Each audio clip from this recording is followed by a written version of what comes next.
Hey, what's up? Hello, everyone. Welcome into Fantasy Filmball, the show where we turn movies into sports and sports into something we don't talk about here. My name is Matt.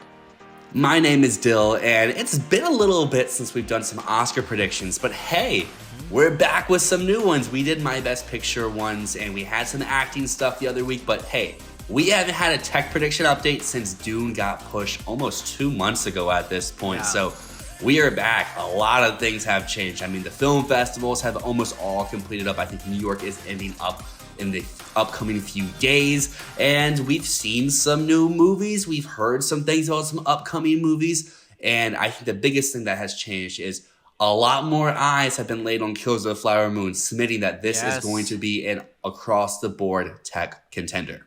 Not us yet, though. We have not seen it yet. Not so next yet. week, Sad. Next week when we do our crafts predictions of production design, costume design, score, we will have the answers. But this week, we do not have the answers for you, unfortunately. But yeah, today we're going to be talking all things tech, aka cinematography, editing, sound, VFX, and yeah, it should be a very good discussion that we're going to have going here today. And Dylan, why don't you start us off with best cinematography? I will gladly kick things off, and at my number one slot, it's been my number one for a while. The film festivals did not change this at all because here on Fantasy Filmball, we were early believers in Poor Things. And we said even if this thing wasn't a picture contender, we believed it in some tech categories, and cinematography is one of those for me. This is my number one. It's been my number one since. That is one thing for the remainder of this year I want to do, and for next year is when we have a feeling of we have faith in something, don't listen to other people. That's why people come here, is for our stuff. So Poor Things, number one, and is not going to move until it starts losing awards. Oppenheimer, number two. This is the only other thing I could see possibly win this category.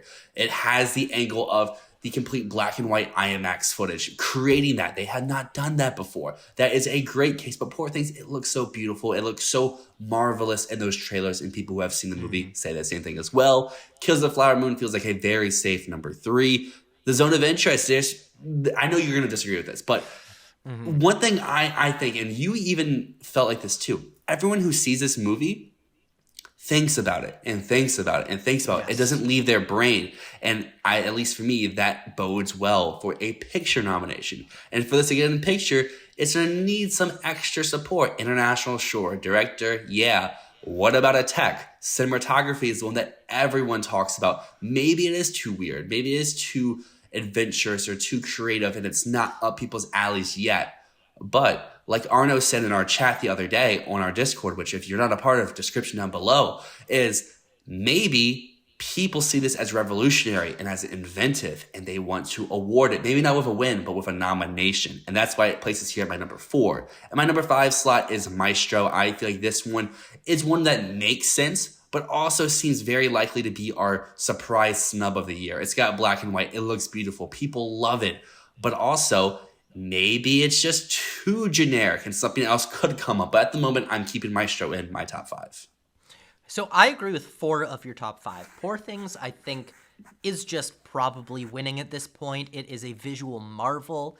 And it's likely that it could also win director. Honestly, director and cinematography both look like a duel between Nolan and Lanthimos, between Poor Things and Oppenheimer, between Robbie Ryan and Hoyt van Hoytema. And I do personally think Poor Things takes both director and cinematography just for the visual marvel of it all. Now, I also agree with Killers of the Flower Moon, and I agree with Maestro in here. Personally, I think I'd put Maestro higher than Killers of the Flower Moon in cinematography at least. Now, I just have a question for you. What do you think Zone of Interest cinematography is going to be like?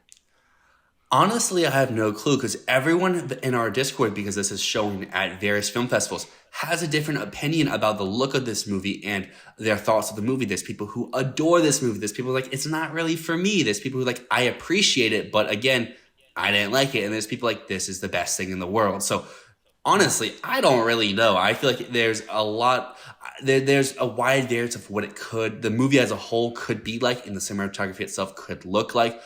The thing that interests me most is what Arno said the other day of how it may be weird, but some people can take it as creative and inventive, which to me just shot up as my excitement for the look of this movie.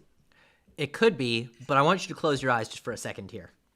So, I want you to picture a garden, a very plain-looking house, and instead of viewing any close-ups, I want you to think of everything as being as far away as possible. You got little people in the distance of every single shot. There's not a lot of details in the foreground. Everything is in the background. And specifically, I want you to picture that house as filmed with security cameras. That is what this movie is. You can open your eyes. I wasn't really describing anything, but I'm just saying, for the effect, it is like security camera footage. Every single scene, you have a camera mounted at the back of the room, as far away from the actors as possible. You don't get their faces, you don't get anything. You are far away from them in one spot in each room, but it is so far away from what I typically see as a cinematography nominee. It is, I mean, it's definitely worth having in your top 10, but I think that the innovative nature of it might not be the type of innovation that the cinematographers really like. In other branches, sure, like the sound design, yeah, it's innovative, and I think that they're going to like what it's doing. Here, I mean, it's security footage, really. Yeah, I guess I'm very excited to see this movie. So once I see it, maybe I'll have a better gauge. I just think I'm very much higher in zone of interest in picture than I think you are and some other people are. So that's one of the reasons why I am holding on to some of these below the line nominations to help propel that best picture nom at the end of the day. If Zone is out in cinematography, if Maestro is our surprise snub, Color Purple is my next up in line. This is another movie where I am higher than it seems like a lot of people. I think unless this movie is awful, and when I mean awful, like really bad, this will be at least a 4, 5, 6 nomination movie because that's what musicals are. They get the text. They usually get an acting performance, and at that point, you're usually in Best Picture. Plus, the trailers, you could say the movie itself looks whatever, but the visuals look very good, very interesting. Napoleon is at number 7. That color grade is really the only thing that's holding me back. It's going to have massive war sequences. It's going to have lush production design with the castles and with the palace. It's just the color grade is really gross, and I think that's going to hold it back at the end of the day. Saltburn could be a solo cinematography movie. Just, it seems like a weird solo cinematography movie. I think at that point you need production design, and then at that point, Saltburn's probably in that other categories. And initial reactions, I know, were very negative. It's warming up now, so I'll be interested to see how this does in the coming few weeks and coming few months until it's released. And I think it's late November, maybe it's early December. I completely agree with your top 8. Although, like I said, zone of interest would be lower. Speaking of the order of stuff, we have best editing, which you will take. And I think the interesting thing with this editing category is how it often, almost always 5 for 5 or 4 for 5 correlates with best picture. And as you mentioned a few weeks ago, there's usually at least 1, if not 2 comedies. Yes, there's always comedies in here. That is a big, big thing. And also, almost always the best picture winner is in here. Except for some rare exceptions. So, Dylan, would you agree with me when I say that the top 4 here is Oppenheimer, Poor Things, Barbie, Killers of the Flower Moon? Would you agree? I would. Different order, but those 4. Yeah. I mean, that order, I can go into why the order is that way, but I think it's clear those should be the top 4 in the category. Now, Oppenheimer, obviously the reason that this is going to win this category is it's also in sound. It is a big, loud movie that intercuts between different segments, different timelines. You know, it's showing the entire scope of someone's life. Meanwhile, it's also doing 2 different court cases and using those as a framing device. It's cutting between black and white and color. One of the closest things we have to a lock for a win at this point. The editing in Oppenheimer is the highlight of the movie. What number 5 is, though? Y'all might disagree with me, but I'm going to say it's American Fiction. Reason being, I think that this film is going to appeal to what I just said about editing for jokes, editing for humor, comedy editing, which is very, very liked in this category, until eventually it's in the winning conversation. Now, is it right now? It's absolutely not. And it's a little bit silly to say, oh, it's winning Best Picture at this point. But I do think at the end of the year, it'll be in that conversation. We'll be talking about it seriously for that. And I think it's getting the editing nomination here like Green Book did back in 2018. It's a movie that they like. It's not doing anything special, but it's well edited to make the jokes work. And for that, I think it will be spot number 5. But what else could make it? I mean, I'd say Maestro, I'd say Air. But what do you think, Dyl? What would be your number 5? Because I know it's not American Fiction. I currently have The Color Purple at my number 5. As I mentioned in the last category for cinematography, if this is a good enough movie in picture, usually if you're a musical, this is a nomination that you get to carry along in your package. So at the moment, I do have Color Purple at 5, but the reviews come out, it's not as great as what some people may be expecting. It is on the weaker side. It would drop out, not for American Fiction. I would then put Maestro into my number 5 slot. I think Maestro is just a movie that may end up being a 7, 8, 9 nomination movie where it just gets some of those extra ones like editing, like sound, like production design, where it does have a shot to win those. No, but it's an easy slide in number 5 option. But I do agree, if American Fiction does become a strong Best Picture contender in terms of a win, this is a easy nomination to add to its package. Just at the moment, I don't see that, but I do see the movie in just about 9 days, so I'll be able to give more thoughts then. Yeah. Color Purple is an interesting pick potentially here. I just don't see it being a top 5 for Best Picture at this point. And I think despite being a musical, it would need to be top 5 to make it in here, in my opinion, at least. Maestro has a similar argument to Oppenheimer, though, which is that it uses timelines and it cuts between different parts of a person's life. And if they really love what they're doing with that, and they really love the way that it sort of moves from Bernstein's old age to his youth and sort of goes in between them, then this one feels really, really strong for that, especially because I've heard a lot of people say that the screenplay of this one is not very strong. And if the screenplay of a movie isn't strong and it's in Best Picture, it's probably still going to be in editing. It's usually like if you're not in screenplay and you're in Best Picture, you should normally be an editing nominee. I mean, Elvis checked that box last year, and hey, I mean, I guess I'm making the same case for Color Purple because that is not something I would put into screenplay either.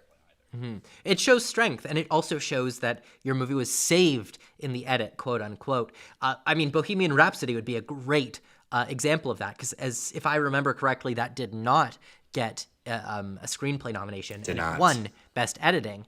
And it's that type of movie. And what I'm hearing with Maestro as well is it seems like they really salvaged what they had in the edit. And I'm sure as we get closer into the award season, there will be some gossip around it saying this movie was a disaster. We heard firsthand from test screenings that this movie was boring as hell. And then suddenly it appeared and people really liked it. And that must have been the constant reshoots and edits and test screenings that they were doing to fix this movie. If we have one of these nominees be something that's not nominated for Best Picture, I do think it would be Air, because it's energetic, it's fast, and it's funny. But otherwise, there's also The Holdovers, and there's also All of Us Strangers, as well as, just to throw out a few other ones, May December, Past Lives, The Zone of Interest, Spider-Man Across the Spider-Verse, Anatomy of a Fall, and maybe The Killer. I know you think The Killer's dead, but it's a David Fincher movie. And Ferrari, I guess, too. Vroom, vroom, vroom, vroom. Well, one category that we will not see any vroom, vroom action this year is in Best Visual Effects, because Ferrari is not a visual effects heavy movie, and Gran Turismo, I think it does make the shortlist, but it will not get a nomination. So my number 1 slot, I don't think this should be a surprise to anyone, is The Creator. Number 2 is Guardians of the Galaxy Volume 3. MCU, they always get one movie. We learned that last year with Black Panther Wakanda Forever. It misses a VES nomination and still gets in here. Number 3 is Napoleon. Say what you want about the color grade in the movie, but they're going to have guns. They're going to have cannons. They're going to be massive amounts of soldiers that probably aren't all really there. So check that in for a nomination. Then is where I think the category gets pretty interesting, because those top 3 you should have. After that, it's open to interpretation. I currently have Indiana Jones and the Dial of Destiny at number 4. Disney money gets you in. The de-aging gets you in. The movie as a whole, I get. But the de-aging work does look very impressive. I know there's people who have issues with it, but there's people who had issues with it in The Irishman. Still got in. So that's my case for Indy at number 4. Number 5, I do have Oppenheimer in. And I do have the stat breaking of if a Best Picture nominee makes it into the category and they win. I had that breaking because the creator is just so visually impressive, and the campaign has already started for how it had such a low budget to get in. And I see Matt, he's walking away from the camera. He is upset about the Oppenheimer nomination, but hey, we have heard from countless people that there is actual work here. It may not be all to the eye. This brand has shown before that they do love practical work as well. Oppenheimer has loads of stuff. It may not be in front of the camera, but it is there throughout. And I think in a year that is as weak as this year is in best visual effects, it can slip in. The big thing is that Oppenheimer makes the short list. If it's on the short list, it's in. If it misses the short list, obviously, it's out. So that is my top 5. And honestly, until we get to some big guilds, until we get to some big TV award shows, this 5 is probably staying because there's no new surprise movie that's going to come in. And I don't think anything else is going to get pushed to next year at this point. I have shit-talked Oppenheimer's visual effects enough. Y'all know how I feel. I think it would be disrespectful to give this a nomination because it's one frickin' explosion. Whatever. I'll move on. Anyways, you know what I think you are missing on this list? Rebel Moon Part 1, my friend. Here, I hear you that Zack Snyder has never had a nomination, and honestly, I think he has been snubbed a few times. Sucker Punch was definitely worthy of a visual effects nomination. I think Man of Steel is a piece of shit, but that was also probably worthy. Same with Watchmen. Also, a terrible movie. Probably worthy of a visual effects nomination.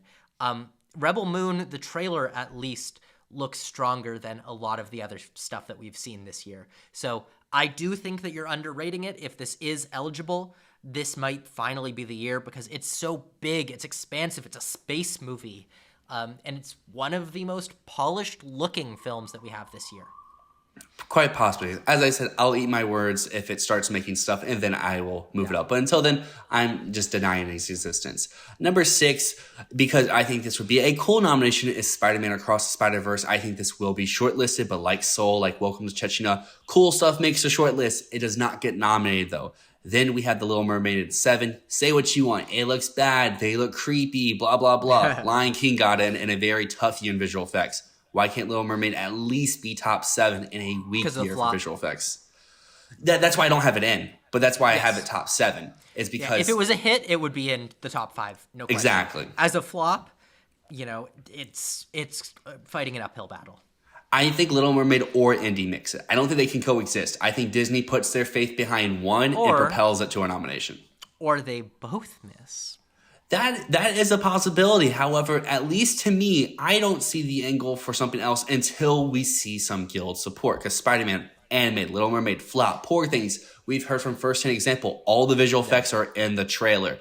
Dungeons and Dragons, massive flop, as well as Little Mermaid. And I know we both like the visual effects, but a lot of critics pointed to the visual effects being something they did not like. But it did have good practical stuff. And then I have The Killer at number 10. This is a category, as well as sound, where I think it has its best shot to maybe poke its head up. But still, David Fincher solo visual effects sounds kind of weird. The thing with Dungeons and Dragons, yeah, it was a flop, but it doesn't carry the same flop baggage as Indiana Jones and The Little Mermaid because those are massive IPs. Some people just didn't know that Dungeons & Dragons existed at all. And honestly, when it comes to how this branch votes, that might help. So in place of Poor Things and The Killer, I'm going to recommend The Marvels and Wonka. I mean, it's a Marvel movie. They already have one in the top 10, but it's worth considering The Marvels at least. And Wonka, the trailer, the visual effects are the least impressive part of that trailer, but there are visual effects. And there are. Maybe that's... Those are 2 possible ones to pop their head up in the top 10. I would consider Rebel Moon before either of those. At least to me, I think most people, at least online, these aren't visual effects artists, these are just common folk, say the visual effects in the Marvels do not look good. Yeah. And I think if they are going to throw a bone to a second MCU movie, it is going to be Ant-Man, not the Marvels. And Ant-Man's visual effects are really bad. So that's why I don't have either of them in my top 10. I think that this is a year where we know when the one Marvel nomination is coming, there's not a chance for a number 2. It's the one, and that one is firmly in the number 2 slot. Wonka, maybe. I just think the work on Hugh Grant looks really, really bad. And I have heard, like you and other people, don't like it either. And it's pretty unanimous that it looks odd and it's not the highlight of the movie or it's not a driving force behind the movie, they'll probably fade it. Where, like, yeah, there's Little Mermaid or Indie or Dungeons and Dragons where the visual effects may look a little off or wonky, but that is like the driving force to make the movie work. So, Matt, take us away. Final category of the day, best sound. Best sound. Oh, well, what could win this? I sure wonder if there's a movie with a big bomb going off and going boom. Yeah, sound and editing go hand in hand every year except for last year. That is not going to change this year. We are going right back to the stat. Everything Ever All at Once was a rare stat breaker that did not win both sound and editing. And honestly, it made sense that way. And this year, it makes sense to go back to the stat because Oppenheimer is dominant in editing and sound. That's just that. The use of the score, how the score is blended into the soundscape of this film. I mean, there are some dialogue mixing issues, but generally, what Oppenheimer does so well with the sound is it uses that sound to create this booming, magnificent atmosphere. So yeah, I think that's honestly, genuinely, again, unbeatable in this category. After that, though, I've got Killers of the Flower Moon. This has gunshots, it's got explosions, and it is one of the only prestige titles that has all of that. Because normally we see a few more of the nominees in the sound and editing categories be, very big Best Picture players that have a lot of guns going boom and bombs going off. And here we don't have a lot of that. And so Killers is number 2 in the category by default. The sound branch often does something that's like a little bit out of left field, something you wouldn't expect. They don't just nominate the top movies. They really go out of their way to find what actually has the best sound. And in that case, in the past, they've done stuff like Roma or Ad Astra, or The Power of the Dog was a really interesting sound choice. Even though it was also a very big Best Picture nominee, it wasn't what you'd expect. And likewise, I think that this year, The Zone of Interest is really strong in this category because that is what this movie really does well. It is atmospheric and haunting, and without the sound of this film, you wouldn't know what this was about. Following that up, I'm putting The Color Purple here. I mean, it is a musical. Musicals get sound even more than they get editing. And this feels like a very, very easy place to give this movie a shout. Now, this immediately does not make it here if there is too much auto-tune on the soundtrack because you need really good, clean recordings in order to get into the sound category as a musical. And finishing off the top 5, Dylan, I think you're going to find this interesting because you've been saying for a while that visual effects winners do not just get one nomination. And that's why I think The Creator could get a sound nomination. What do you think about that?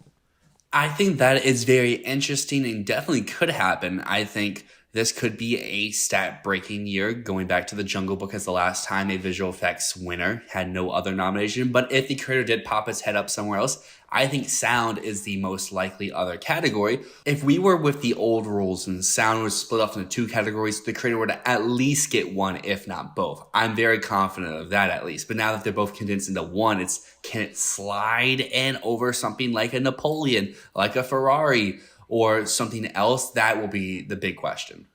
Yeah, it's a good question to ask. I'm really curious what it will do. But the next 2 are Napoleon and Spider-Man Across the Spider-Verse for me. Napoleon's got cannons on its side. It's got gunfire. It has the armies.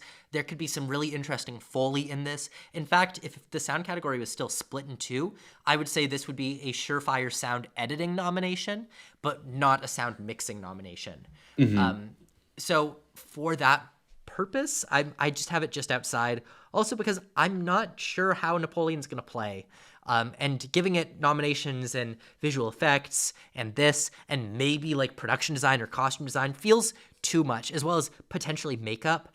It's too many nominations for a movie that feels like it very likely will be a piece of shit.